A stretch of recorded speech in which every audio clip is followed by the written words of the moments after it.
Alors que la situation de la RAM inquiète et que la spéculation afflue sur tous les médias d'actu, au même moment, on lit partout qu'NVIDIA s'apprête à baisser sa production de cartes graphiques de 40%. Le prix de la RAM grimpe, les dispos se font de plus en plus rares, et par effet de cause, on risque d'avoir quelques soucis au niveau de la mémoire SSD si les fabricants décident d'investir tout dans l'HBM et la DRAM. Mais au milieu de tout ça, qu'advient-il des cartes graphiques? Car même si elles n'intègrent pas de DRAM, elles ont bien de la VRAM. Et qui fabrique cette DRAM? Samsung, SK hynix et Micron. Les principaux fabricants de DRAM qui concentrent en ce moment même la majeure partie de leur production de cette dernière au profit des hyperscalers. La question qui inquiète, si une majeure partie de la production est allouée à la DRAM, la quantité de VRAM risque de diminuer et par conséquent, la production de cartes aussi. Et donc, est-ce qu'on fonce à nouveau tout droit vers une grosse pénurie de GPU? C'est vrai que c'est inquiétant. Le problème, NVIDIA n'a jamais annoncé quoi que ce soit et il se dit déjà tout et n'importe quoi. Un peu plus tôt dans la journée, j'ai envoyé un message à une personne de chez NVIDIA pour lui demander si la moindre annonce avait été faite officiellement, mais non, il n'y a rien eu. Pas d'article sur leur blog, pas de newsletter, aucun communiqué donné par Jensen Huang, le big boss d'NVIDIA. Même ceux qui ont propagé l'information initiale n'ont pas non plus certifié qu'on irait jusqu'à une pénurie. Et pourtant, tous les médias, les influenceurs et presse se sont fait une joie de lancer l'alerte sur tous les toits. J'espère que vous avez récemment acheté une carte graphique, car c'est la fin. Mais alors, d'où sort cette info et est-ce qu'il faut réellement y croire? C'est la question à laquelle je vais répondre dans cette vidéo, mais avant ça, laissez-moi vous présenter le site qui la sponsorise. VIP Your Siddiqui. VIP Your Siddiqui, c'est un site qui vend des clés de jeu, des clés software, mais nous, ce qui nous intéresse par-dessus tout dans cette vidéo, ce sont les clés Windows. Elles sont beaucoup moins chères que sur le site officiel où vous allez les retrouver à plus de 200 €. Et rassurez-vous, il n'y a rien d'illégal, sinon je vous aurais plutôt proposé un crack. Et lors de votre achat, si vous rentrez mon code DDVIP, vous bénéficierez d'un code promo de 25%. Vous choisissez ensuite votre mode de paiement, il y en a plein. Et lorsque c'est acheté, vous allez dans votre User Center directement sur le site, vous récupérez votre clé, vous retournez ensuite dans Windows, vous ouvrez le menu démarrer et vous tapez activation. Dans les paramètres d'activation, vous rentrez votre clé et ça y est, Windows sera activé, vous pourrez bénéficier de toutes ces fonctionnalités. Si votre clé ne fonctionne pas ou que vous avez le moindre souci, pas de panique, vous ne vous êtes pas fait arnaquer, il vous suffit de vous rendre dans le petit chat qui se trouve en bas à droite du site, c'est ouvert 24 h sur 24, 7 jours sur 7 et ils remplaceront votre clé. Un tout grand merci à VIP Your Siddiqui d'avoir sponsorisé cette vidéo, et sur ça, on retourne au sujet principal. Tout démarre sur le forum de Bobantang, un site chinois spécialisé dans l'hardware, souvent fréquenté par des acteurs de la chaîne d'approvisionnement. Et une information y circule, Nvidia se préparerait à une réduction d'environ 40% de la production de ses cartes au premier semestre de 2026, mesure qui serait destinée à répondre à des pénuries de VRAM. Vient ensuite le moment où Benchlife, un autre acteur de l'information hardware, pointe le bout de son nez pour confirmer l'information. Et Benchlife, c'est pas n'importe quel site, c'est une sorte d'intermédiaire entre les forums industriels et les médias occidentaux. Le site ne fait pas de communication officielle, mais agrège et interprète des informations issues de partenaires industriels, de forums spécialisés comme Bobantang, et même des contacts directs depuis la chaîne d'approvisionnement. On est donc sur des informations certes pas officielles, mais solides. Très souvent, les leaks de CPU et GPU, ça vient de là-bas et ils se trompent rarement. Leurs informations sont donc fiables, plus fiables que je ne pourrais jamais en fournir par moi-même et que n'importe quel média occidental ne le pourrait. Sauf que notre problème à nous les occidentaux, c'est qu'on adore grossir les traits et en faire des caisses pour être vus. Résultat, les titres des vidéos et d'articles pas mensongers mais peut-être trop spectaculaires suggèrent des choses inexactes voire fausses aux gens qui ne vont pas jusqu'au bout de l'information. Par exemple, sans m'en cacher, le titre de ma dernière vidéo était très brutal et soulevait une fausse affirmation propagée par beaucoup de monde en ce moment. Bien que loin de moi la volonté d'alerter les gens ou de leur faire peur, mais juste leur donner envie de cliquer pour donner mon point de vue. Ceux qui se sont juste arrêtés au titre de la vidéo sans prendre le temps de la regarder, se sont probablement dit « mince alors, c'est vraiment la fin de la RAM ?» et ceux qui ont cliqué ont eu l'intégralité de l'information que je voulais leur donner. Et d'ailleurs, un énorme merci, la vidéo a vraiment bien fonctionné et vous êtes nombreux à avoir rejoint cette chaîne. Si ce n'est pas encore le cas et que mon boulot vous plaît, je vous invite à vous abonner pour la suite. Maintenant, pour revenir dans le sujet initial, qu'en est-il réellement? Comme je l'ai dit un peu plus tôt, bien que DRAM et VRAM soient deux choses bien distinctes, elles sont produites par les mêmes fabricants. Que ce soit Nvidia, AMD ou même Intel avec Arc, tous les fabricants de GPU se fournissent chez Samsung, SK et Micron. Les trois leaders de la RAM ont donc désormais mis la priorité sur la DRAM pour répondre à la forte demande du marché pro qui, est bien plus rentable que le marché grand public. Le problème que ça va engendrer, c'est que leur production de VRAM va fortement diminuer, elle ne peut pas s'arrêter du jour au lendemain juste pour une simple et bonne raison, les contrats qu'ils doivent honorer aux marques qu'ils fournissent. Par exemple, Nvidia n'achète pas chaque semaine ni chaque mois, mais souvent sur plusieurs années, scellés sous contrat,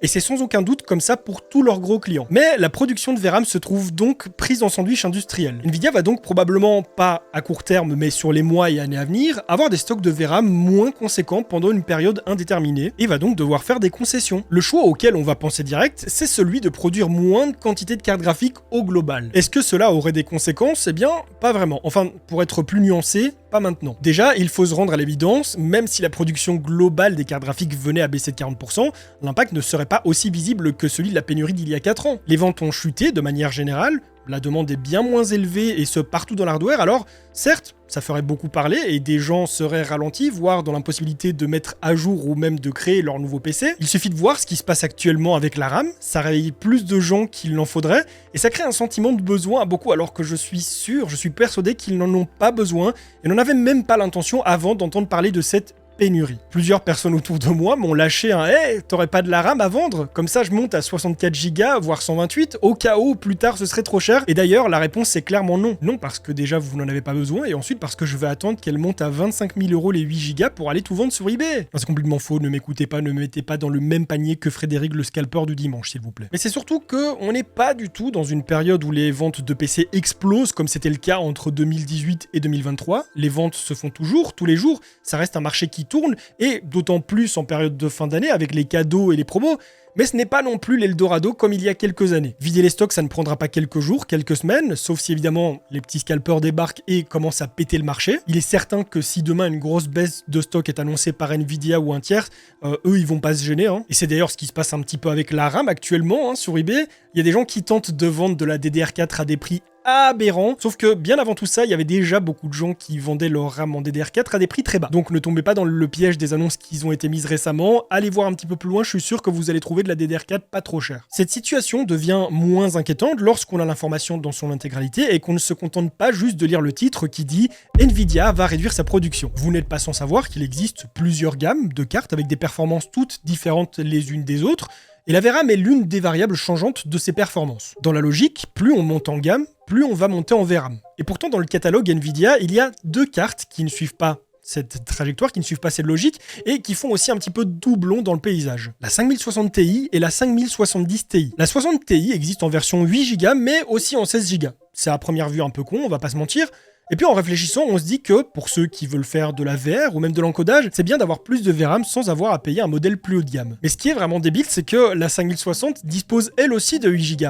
Donc on se retrouve avec deux cartes de gamme adjacentes qui ont des specs beaucoup trop proches. Et pour la 70 Ti, c'est un petit peu pareil. Elle dispose de 16 Go de VRAM contre 12 pour la 5070. Forcément, ça réduit beaucoup l'intérêt qu'il y a entre les deux cartes, même si la VRAM n'est pas la seule variante changeante entre les deux, mais là n'est pas le sujet. Nvidia a donc deux cartes trop intercalées entre les autres refs du reste de leur catalogue, et donc, selon la rumeur, la marque pourrait réduire la production de ces deux cartes précisément, voire la suspendre, pour faire des économies sur leur stock de VRAM qui va diminuer et qui deviendra sans doute plus cher pour eux à l'achat. Ils ne vont pas juste réduire drastiquement la quantité de toutes les cartes qu'ils produisent, mais deux modèles qui, dans l'état actuel des choses, demandent trop de ressources, trop de VRAM pour pas grand chose. Et même dans le cas où ils font sauter les deux versions de la 60 Ti, ce ne serait pas de catastrophe non plus. Au vu de tout le catalogue de cartes existantes, je pense qu'on peut se passer de ces deux-là. L'intérêt d'Nvidia dans tout ça, c'est d'utiliser stratégiquement la VRAM qu'ils ont et auront à leur disposition en la répartissant sur des modèles plus variés et intéressants pour eux à la vente évidemment. Ils vont donc peut-être se concentrer sur un seul modèle d'entrée de gamme,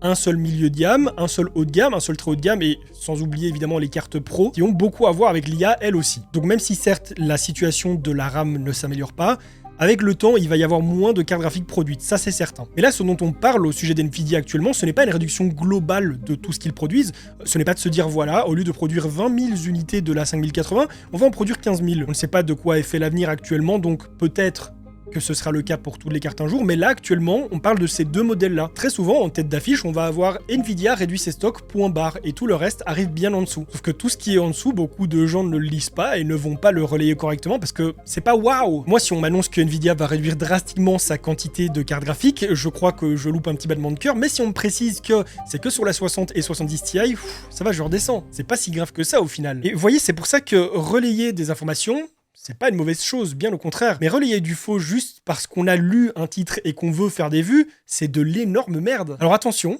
comme je l'ai dit en début de vidéo, tout ça n'est actuellement qu'au stade de rumeur, il n'y a rien qui provient directement d'Nvidia, il se peut totalement que rien de tout ça n'ait lieu, comme il se peut totalement que ce soit pire. Je rappelle qu'on est sur des rumeurs suivies d'une bonne couche de spéculation. Certes, l'information a été donnée à la source par des informateurs de confiance, mais des rumeurs restent des rumeurs. Tant que les principaux concernés n'auront fait aucune annonce officielle ou aucun changement sur leur vente, on ne peut être sûr de rien. Ce qui est inquiétant, c'est que cette situation nous rappelle encore une fois qu'on est sur une corde sensible. Nous sommes confrontés au monopole presque dominant d'un des trois fabricants de GPU, même si AMD s'en sortent vachement bien avec les RX 9000, mais Nvidia reste leader des ventes et peut tout faire basculer du jour au lendemain. Tout comme c'est le cas pour la RAM, ce n'est pas la première fois qu'on traverse une grosse crise, même si celle-ci est là pour des raisons bien différentes des précédentes, et ce ne sera sûrement pas la dernière. Il faut juste éviter de faire des raccourcis idiots en disant « ça a déjà eu lieu dans le passé, comme d'habitude, tout reviendra à la normale après 6 mois ». Quelle que soit la durée d'un événement comme celui-ci, l'important c'est de garder la tête froide, ne pas se jeter sur les prix gonflés et de ne surtout pas écouter les lanceurs d'alerte qui vont vous dire « achetez vite votre carte graphique et votre RAM car après il n'y en aura plus ». Parce que le risque est à double tranchant. Soit vous achetez maintenant et dans 6 mois les prix retombent, vous aurez probablement le seum d'être tombé dans le piège et vous sentirez con. Soit, deuxième scénario, vous n'achetez pas maintenant et les prix vont continuer à monter jusqu'à devenir inaccessibles pour vous. Dans les deux sens, il y a un risque. À vous de peser le poids des deux côtés et de faire votre choix. Si vous voulez mon avis personnel, mettre quelques euros en plus, c'est chiant, mais si on peut se le permettre, ça passe. Mais mettre le triple, voire quadruple du prix, et surtout à cette échelle de tarif, on ne parle pas de passer de 5 à 20 euros, mais de plusieurs centaines, voire milliers d'euros. Donc réfléchissez bien. Est-ce que ça vous pénalise réellement de ne pas avoir ce que vous voulez maintenant, tout de suite, ou est-ce que vous pouvez patienter le temps qu'il faut, comme vous l'avez toujours fait au final? Pour les besoins pro, c'est certes différent, mais pour le divertissement, vous pouvez trouver d'autres moyens de vous occuper, j'en suis certain. Si on n'a pas accès à quelque chose, on passe à autre chose, la vie ne s'arrête pas et des solutions seront trouvées, même si ça prend un peu de temps. D'ailleurs, il y a quelques jours, une petite lueur d'espoir est tout de même venue caresser mon visage, un avenir peut-être bénéfique pour les cartes graphiques. Et cette lumière se nomme MetaX.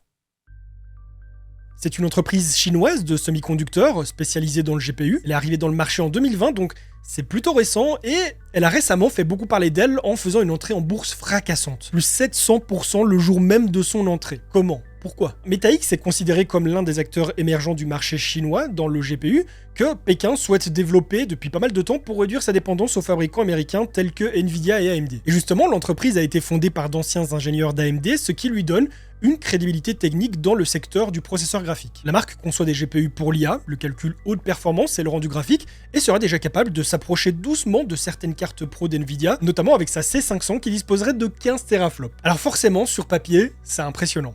Mais donner des chiffres, c'est facile. Produire un PCB avec tout ce qu'il faut dessus, c'est facile. Pour moi non, je ne serais pas capable de le faire, mais dans cette industrie-là, c'est facile. Mais avoir un écosystème qui fonctionne, qui tient la route et qui est stable, c'est beaucoup moins facile, surtout d'un point de vue driver et software où il y a beaucoup à faire également. La Chine tente depuis bien longtemps de rivaliser avec les GPU d'Nvidia et AMD. MetaX ne sont pas les premiers ni les derniers, et justement, les derniers en date, Morse Thread, ont suivi un parcours assez similaire avant de se casser la gueule. C'est d'ailleurs ce qui fait un petit peu peur actuellement avec MetaX, c'est que on est sur de grosses promesses, mais est-ce que ça va vraiment tenir la route? Seulement quelques jours après leur entrée en bourse, les actions de MetaX sont déjà un petit peu retombées.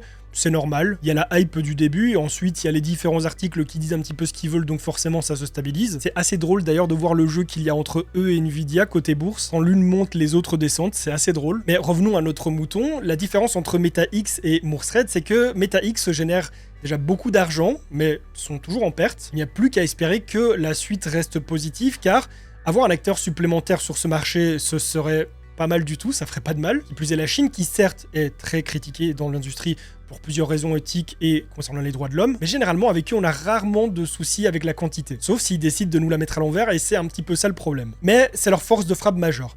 Ils produisent vite et beaucoup. Le problème c'est que souvent, lorsqu'ils développent quelque chose d'aussi technique, il y a souvent beaucoup à redire, mais Lorsqu'ils arrivent à faire les choses bien, ils vendent beaucoup et pas cher. Et forcément, ça fait très peur à l'industrie et aux autres pays, il suffit de voir les lois qu'on nous a mis récemment en Europe. Une taxe européenne sur les produits qu'on achète en Chine et chaque pays peut décider de rajouter sa petite taxe supplémentaire. Pourquoi faire ?